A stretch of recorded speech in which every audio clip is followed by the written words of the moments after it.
ছাত্রলীগ নিষিদ্ধ করে দিন। যারা আমার মায়ের বুক খালি করবে তারা এদেশের শিক্ষাঙ্গনগুলোকে কসাইখানায় পরিণত করবে। আমার মায়ের সন্তানেরা পড়তে গিয়ে লাশ হয়ে মায়ের করে ফিরে আসবে। এমন ছাত্র রাজনীতি আমরা দেখতে চাই না।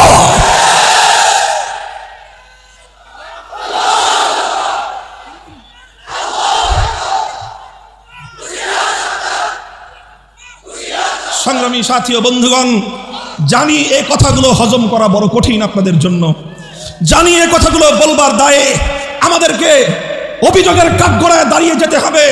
কিন্তু একবার চিন্তা করুন সেই সন্তান হারা মায়ের কথা, একবার চিন্তা করুন যারা এভাবে টর্চার সেল তৈরি করেছে। বুয়েটের মধ্যে টর্চার সেল তৈরি হয়, সেই টর্চার সেলে ছাত্ররা ছাত্রদেরকে ধরে এনে পেটায়। এর চেয়ে বড় জাহিলিয়াত আর কি হতে পারে? Abu Jahl, Abu Lahab, Utba, সাইবারা টর্চার সেল তৈরি করেনি, ওরা প্রকাশ্যে পেটাতো।